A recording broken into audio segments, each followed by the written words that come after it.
Hi, I'm Sarah from Running Shoes Guru, and this is my review of the Reebok Nano X2 training shoe.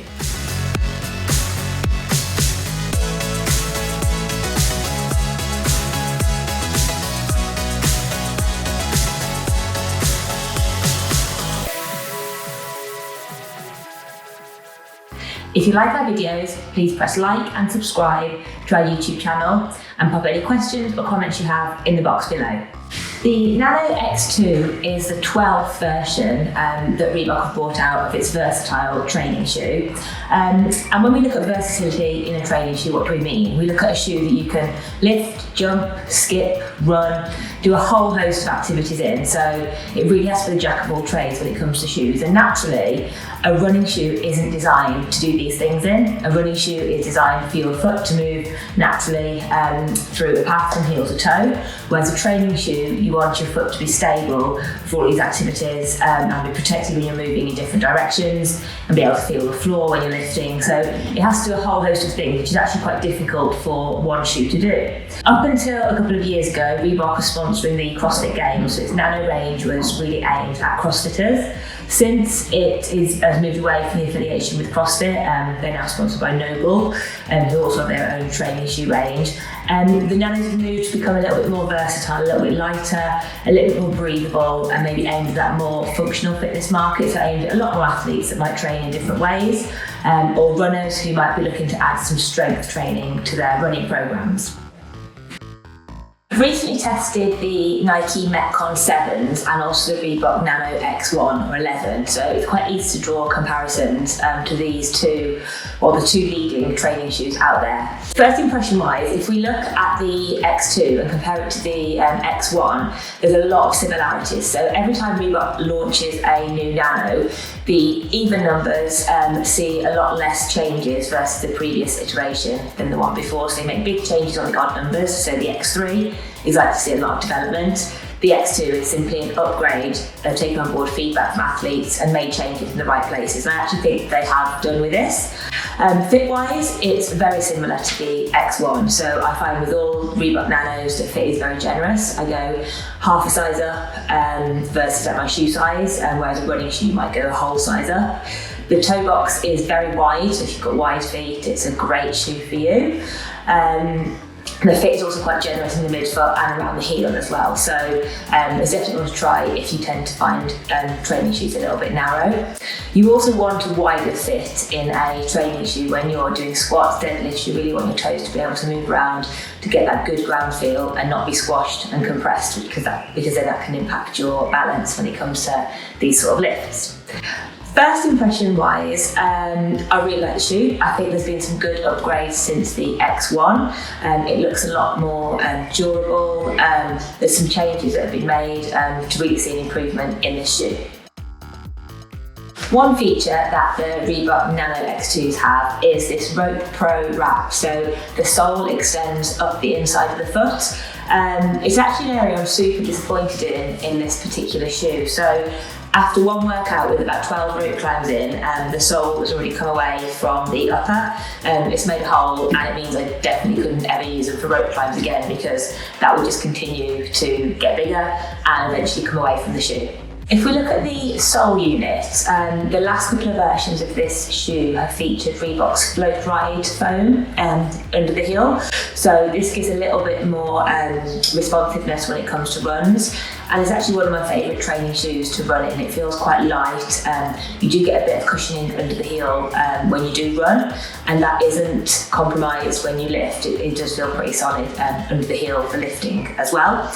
On the outsole, it's a pretty uniform pattern. I've not had any problem with any grip or traction, and it sticks to the ground really well.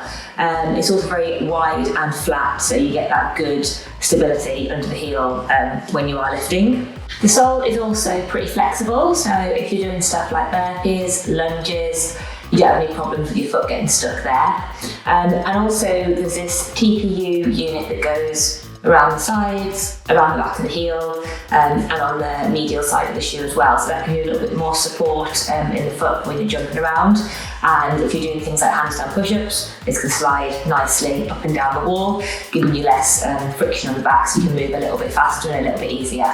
The heel drop in the Nano X2 is 7mm, which is the difference between the height of the heel and in the forefoot. So this gives you an extra little bit of height in the heel versus the training shoes, which can sort of help with mobility when it comes to squatting. I mean, you can go a little bit lower, so a lot of people quite like that, find it quite a good thing. And also it means when you're running, if you hit the ground with your midfoot or forefoot, you get pretty good cushioning and pretty good toe off when it comes to running in these shoes. The upper in the Nano X2 is made of a flex weave material, so it's stretchy material, and the different patterns give more protection in high abrasion areas. So if you're doing a sport like CrossFit, doing lots of rope climbs, jumping, burpees, where the shoes are going to get knocked about, you want a shoe that's a bit more protective. I've been wearing these for about a month, and I don't think they have held up too well to like 5 CrossFit sessions a week. They look pretty worn, maybe something for a lighter colour, but it's a bit of a watch out on these shoes, especially with the upper. One thing I didn't love on the X1 was the heel cup at the back, so it came up quite high and also curved in. I still think this one does that a little bit, but the material is a little bit softer. It didn't rub my feet as much as the X1s did, so it's improved, but I still think it's a bit of an issue if you do tend to get hot spots in the back of your feet where the shoe is rubbing. Now the tongue is pretty wide, pretty flat, but also quite padded. It stays in place, it didn't really give me any problems there.